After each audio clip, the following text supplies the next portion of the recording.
to Clubhouse Talk. As always, I am Sean Ferguson, bringing you all the news and big updates in the world of Major League Baseball, the best sport on planet Earth. If you like this video and any of my other content, please like, subscribe.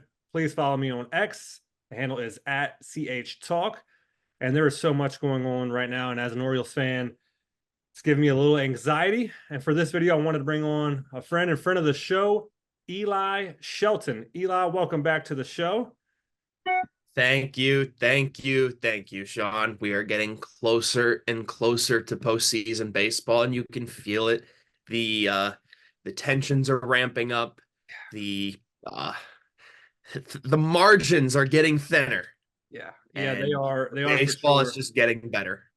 It is, and this is especially as a fan of a team that's great. Which this is my third straight year. It hasn't been a long one. Yeah, it's Love it. definitely the anxiety is definitely built up, and I can feel the pressure. One area I wanted to start, I wanted to talk about one thing that is, again, as an Orioles fan, definitely concerning to me. We got to talk about the injuries. I got a list here of some notable names, not just as an Orioles fan, which I'm definitely going to touch on, but wow, just some of these bigger stars right now. So again, I'll start Orioles. The Orioles could field a major league roster and be competitive with how many injuries they have right now. If you look at just their starting rotation, they have no Zach Eflin, who was 4-0 in 4 starts, no Grayson Rodriguez, who was the Orioles 2, but could be a 1 on most teams, no Kyle Bradish, who was in the top 5 AL Cy Young voting last year, no John Means. It's the second time in John's surgery. No Tyler Wells. Those are 5 starting pitchers. And then no Danny Coulomb, who was your best setup reliever. And then no Felix Bautista, who is one of the best closers in baseball before he got hurt.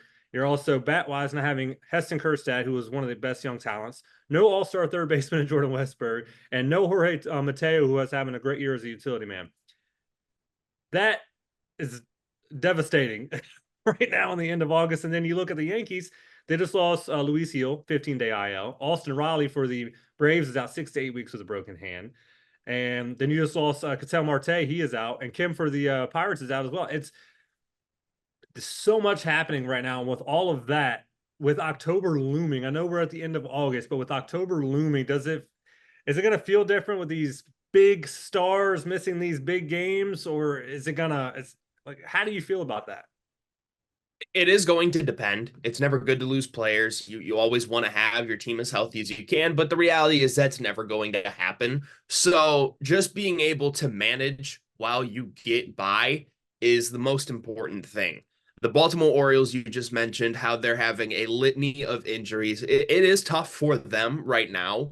However, you would rather have it right now in August, let them heal up, and then by the time late September, a good chunk of these guys are going to be back. And that can allow you to be potentially the healthiest you of anyone else heading into October. So I think right now what you really want to do is we're getting closer to September call-ups. It's about time that we can get some young guys in there to help alleviate the stress of your everyday guys. They can, pinch hit more. They can sub in and give your guys a rest. So I think right now what's most important is just keep pushing, especially Baltimore.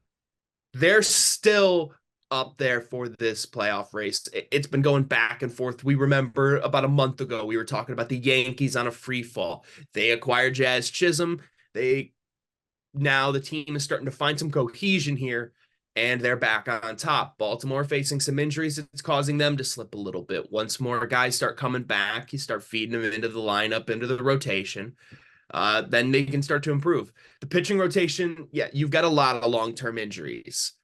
So that might be a little bit of a problem. But if you can get your bats going, you can keep putting up the runs, you'll be in good shape. Well, you even look at the Yankees, and they lost Chisholm too. Like he was having a Yeah. great start Yeah. to his Yankees campaign. Now he's out with injury, and it's one of those things that I keep looking at. I'm saying this game is so much fun. It's great. It's just it really stinks that these teams that are so good have so much talent that injuries are going to. And I know it happens in all sports. Mm-hmm. I'm not complaining because my team is dealing with it big time right now, but it just makes it harder. It's like your team could do so much more, and they're just so limited what they have because of what's going on with the injury bug. And with the Orioles, I don't even know if that's going to get any better than when they're able to open up the roster, just because there is nobody right now when it comes to pitching. Even Corbin Burns he's struggling so bad. He This is a fun fact. Albert Suarez leads the team in team ERA now with a 3.18 ERA. He now has a better ERA than Corbin Burns. And that's great because of just the story of Albert Suarez and what he has Mhm. gone through in his career. But, you know, the funk that Burns is in right now doesn't help with all of the injuries that are going on with that team right now. So, and it stinks for the Braves too. They've had a litany of injuries, and with Acuna going down, and now Riley's out 6 to 8 weeks. That's not what they needed this point of the season, and they were able to stay afloat for a good chunk, and now they're starting to falter down. And it stinks to see. These teams are talented, and you really want to see these teams play in October, and it's just going to make it a lot tougher. So Yeah, it yeah, it definitely is, and stinks. it there's a lot right now because it's the NL standings. They're not looking too pretty for the Atlanta Braves. They have a really good record. They're a really good team, but guess what? The NL West is full of a lot of really good teams. Yep. You're starting to see all three of them with 70 wins. I was just looking at the standings here before my phone froze on me. But as I saw, you've got the Dodgers in first, and then it was, yeah, the Dodgers are 76 and 52, uh, Diamondbacks 72-56, Padres 72-57. I mean, there's really only one wild card spot there, and currently it would be held by the Braves. Correct, right? Yeah. Yeah. So, but Mets are right there on them. 68-59 Braves, 67-61 Mets. And the Mets, since the Grimace game, they're a different baseball team. Hey, they took 2 out of 3 from my O's, man. They've Hard to watch. they've had quite the Washington Nationals-esque Yeah. turnaround Yeah, that from was a really good way to put it. yeah, it has been impressive. Well, So Braves, we'll definitely have to keep an eye on it, man. Like I'm excited mhm, for September to come around because I think some of these players that are dealing with injuries are going to come back. Like even seeing a video of Jordan Westberg taking grounders with his fractured hand behind his back. So they're itching to get back. They're itching to make a difference for this team, which they definitely will when they're able to get back out there. So we'll see how these injuries play a part come at least to the late end of September, early October. All right. Segment I want to get into, I like to call it Yay or Nay. The meaning of yay or nay is just give me a yes or no. We're going to talk 3 topics that I want to get into, and I'm going to ask you a question, and you're just going to give me a yay or nay and tell me why. So the first one I want to get into, Joey Votto has announced his retirement from Major League Baseball after an amazing 17-year career. He finished with a 294 batting average, 409 on base percentage, and a 920 OPS. He had 356 career home runs and was also the 2010 NL MVP. And that batting average is also 9th best from that period. Hall of Famer? not first ballot, but I personally believe he does belong. Let's look at when he won that NL MVP. Who else was at the top of their game in terms of MVP candidates? Let me just get one name out the way. Albert Pujols. You saw the story come out. Joey Votto, whenever he's in St. Louis, if he's with an Uber driver, he asks him, he's like, "Oh, do you know Albert Pujols?" They're like, "Oh, yeah, yeah." You go. He'll say, "I beat him for MVP." Classic Joey Votto. But I think his prime and how great he was as a hitter, and a lot of it also has to do with what he did mean for the game. He was an Mhm. amazing ambassador, just the goofball, Oh, yeah. also a little serious. He had the nice mix, and Joey Votto is just one of the classic characters of the game, and I do think it would be a shame to omit that presence from the Hall of Fame. I agree with you. I already had in my mind that I was going to say second ballot. So you and I are completely on the same Mhm. page when it comes to second ballot for Joey Votto. I think he'll definitely get there, but just not on the first try. All right. Yay or nay? Orioles injuries are piling up, as we just talked about. Are they going to win the AL East this year? Yeah, I still think yes. I I will say simply because I think that they can make a bigger difference in terms of coming down to the wire. They are going to get these players back. I was just looking at the estimated return dates on ESPN. It looks pretty good. You got a lot of guys coming in September and the really late August. Probably by next week, you'll start seeing some guys make returns to the lineup. So I think they have a great chance to stay on course. They're really only 2 games back. They're right there. All it will take is one good series for them, one bad series for the Yankees, and they're back in first place. I want to say yay with you. I'm gonna have to go opposite. I'm gonna have to. I would personally say nay, just for the fact that I think the Yankees aren't as beat up. I think it's going to be so close. I don't think the Yankees are going to win it by like 6 games. I think it'll be super close, but I think they'll get I have a feeling the Yankees are just going to get it by like a game on us this year. I think it's going to be super close. I hope I'm wrong, but I think that's what it's going to come down to. I think it's going to come down to that because they're having closer issues just as well. Everybody jumps on Craig Kimbrell. He's blown 6 saves. I think Clay Holmes blown 10. So they're dealing with the same thing we are. Yeah, it's not a very closer friendly year for a lot Not of the even close. relievers. Not even close. But but here's an interesting bit.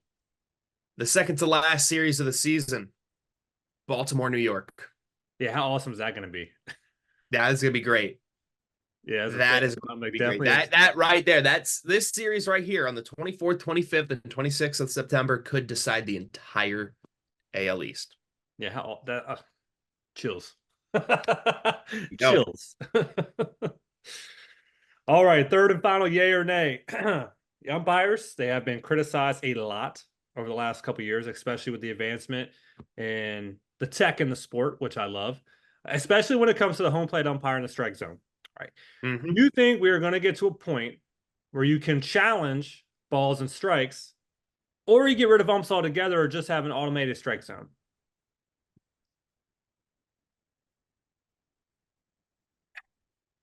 That's crazy. Oh, that's tough. I gotta say, yay on the idea of the challenging balls and strikes, but I'm a big nay on the robot umps. Not that I'm super against it. I just don't see it happening. I mean, at the end of the day, this is all these guys' jobs, and the umpires are in a union. And in the working world, unions are pretty good at protecting their jobs. So I feel like it's going to be a pretty tall task to get to robot umpires in order for Major League Baseball to pull that off. But I can absolutely see the challenging balls and strikes come into play, and it honestly should.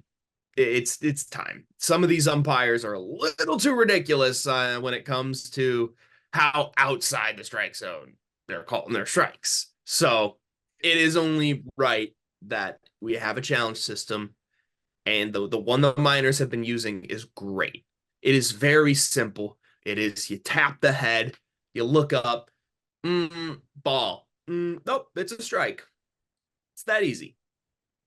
Yeah, I have the same like mindset when it comes to tennis and how they do it with that the eagle eye there. It's kind of the same thing. And at this point, I think why not? And I cannot remember the name of the umpire, but again, in the series I just watched with the Orioles Mets, it was the third worst called game this year, I believe it was. The strike zone was abysmal for both sides. Both sides were Mhm. just it was so bad. I think he got 83% of the calls right at home plate, which is as an umpire and you're again this late in the season and you're the one dictating that. You're the one who's making a difference in this game. That's huge. So I'm a yay on. I definitely think that there's going to be a challenge for balls and strikes when it comes to robot umps. I honestly think that'll happen in the future. How far in the future? Probably way in the future. But Mhm. the near future, I definitely see balls and strikes something that we're going to be able to challenge. It's just at this point, because even if you look at like the NFL when it comes to the chain gang and stuff, they're getting rid of them. Like it's gonna happen. It's just gonna happen. Mhm. It's these guys, you're paying these athletes so much money. You want them to be able to perform at the best of their ability. And if you're limiting them because you're calling bad strikes on them when they're not, and their plate appearances aren't as good because of that, there's something's got to give. So I definitely, yeah, I'm a yay on that. All right, Eli. We did this. We did a trivia question last week, or the last time you were on. So I Mhm. decided every time you're on, we're gonna do a segment. We're just gonna call it Impossible Trivia. I'm gonna give you a trivia question that I deem impossible. All I think you right. both get a little right, but I don't think you're gonna get them all. So I know I went at this blind and I didn't get it myself. So here we go. This is your impossible trivia. Ellie De La Cruz is the fifth player now to join the 60-20 club. That is 60 stolen bases and 20 home runs in one season. There are four other men in this club. Who are they? Okay, so the first one I'm gonna have to say is Ricky Henderson. It's So obvious, right? Ricky Henderson did it three times. He did it in 85 with the Yankees, 86 with the Yankees, and 90 with the Athletics. All It's right. So amazing. that is your big number one. I'm gonna have to roll with another guy that I believe did it last year. Ronald Acuna Jr., right? Ronald Acuna Jr. did it last year with Atlanta. You are halfway there. If you get these other two, you are the man. Okay. So I'm thinking of a name that I remember when I was young. He was a very, very fast player, Okay. and he had a little bit of pop. Jacoby Ellsbury. Jacoby Ellsbury is not in the club. Okay. All right. Let's think of the other fast guys from this era that could hit. Carl Crawford.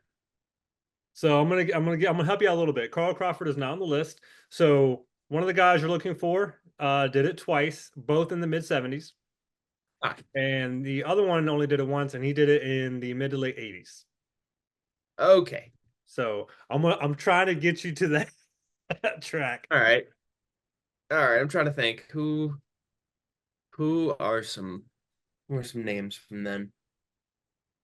Uh, AL or NL for the guy in the 70s. Guy in the 70s was, let's see, they're actually both NL. Both. Pete Rose.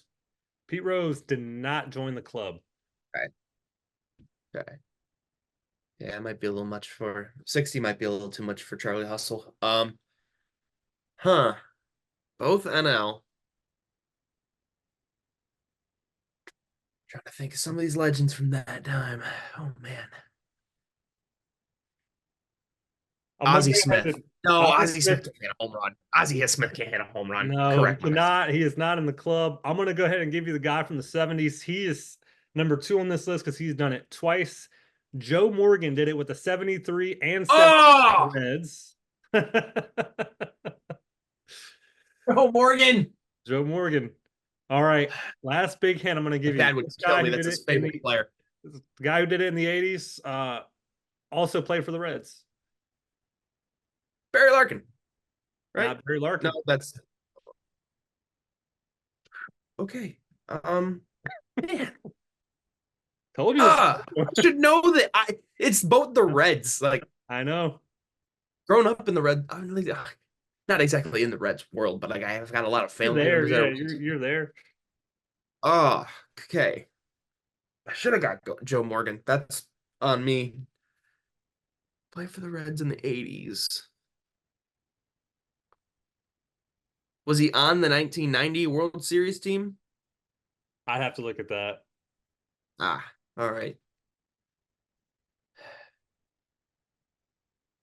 I'm drawing a blank here. Going to be Eric Davis for the 86 Reds. I I know. It's okay. That's why it's called Impossible Eric Trivia. It is Davis. so Those are this is tough. those are two names I should know. I know. That's very let down We'll that I forgive did you. not get We'll those other forgive you. two.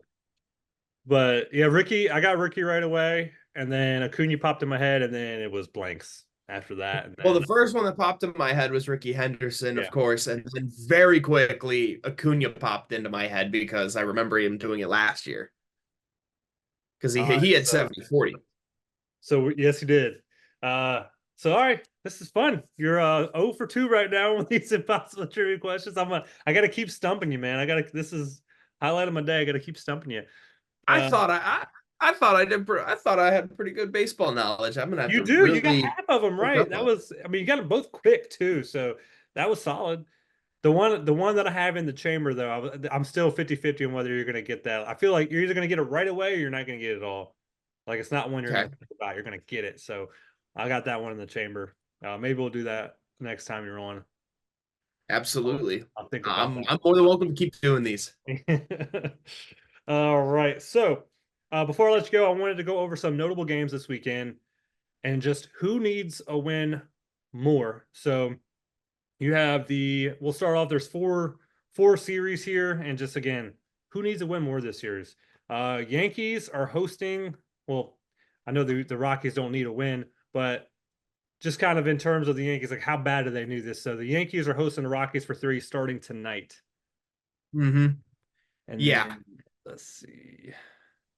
You got the Orioles. They're hosting the Astros 4 games. They played game 1 last night. They got blown out 6-0. The Guardians are hosting the Rangers for 3, which is a good series there. And then a big one is the Royals and the Phillies. So you got those 4 series. I know the Rockies don't need anything, but when it comes to the Yankees, it's really not a series they can lose right now. So out Yeah. of those 4 series, what's kind of going through your head? This is pretty big for Baltimore, I would say. The Astros have really turned their season around quite nicely, and they are a really good team. It doesn't help when the Yankees are almost getting a free pass. I mean, the Rockies could steal one, maybe, but I just don't see the Rockies winning that series. They're a very bad baseball team. Guardians, they've been at the top, but they have been just falling on their face and falling on their face in the second half of the season. They have got to find the consistency again. So that's the big one where I'm looking at is can the Guardians find their consistency? Yeah, I'm with you. It's that series against the Yankees was a big one for them. I think the Yankees are starting to feel it now with Soto and Judge, both red Yeah. hot. Stanton's even hitting some homers. So even with Jazz Chisholm being out, I don't think it's bothering him too much. Agree with you on the Orioles series. Losing last night was rough against, especially for Burns, who gave up another 5 earned. Wow, it's getting rough for them. So if they can just at this point just split that series, I'll be thankful. And the Royals and Phillies is going to be fun because Phillies are kind of been in the same funk as everybody else has, kind of wishy-washy. I looked and the Orioles are actually 25 and 25 over the last 50, and a lot of these big teams are right around that same record. So everyone's kind of in that same stage right now.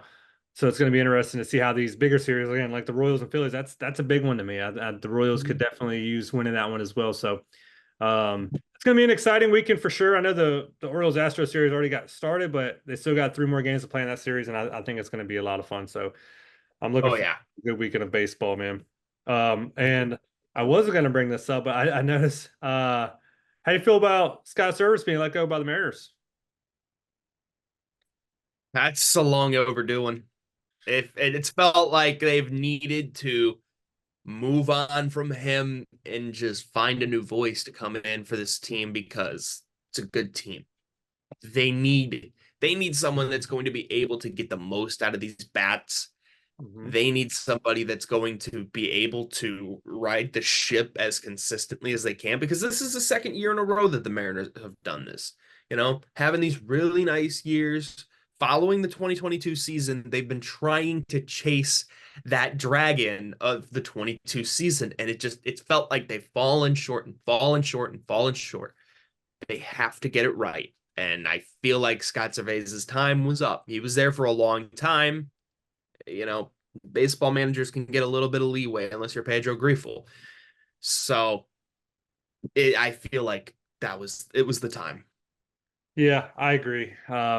Especially after letting the Astros get back into the race the way they did, and they went on that awful 1-8 stretch. So Yeah. Sorry for him. Hate to see someone lose their job, but I'm excited to see who. Yep. I know that I doubt it's going to happen, but the rumor mill of Ichiro going to become the manager there. How awesome would Oh, that be? wow. How awesome would that be? That would be something. I would love That that. would be something. I would love that. He'd probably do really good there, man. Who would know? Who Oh, knows? yeah. Everyone loves Ichiro. All right, Eli. Thank you so much for joining me again, man. I really, really appreciate it. It's good talking to you as always, and Yes, I look forward to having you on next time. absolutely, man. Thank you. All right, everybody. That is going to do it for today's show here on Clubhouse Talk. Again, I am Sean Ferguson, and thank you again so much for Eli Shelton joining me on the show today. If you like this video and any of my other content, again, please like and subscribe. You can also follow me on X at CH Talk. And again, thank you so much for watching. It really, really means a lot.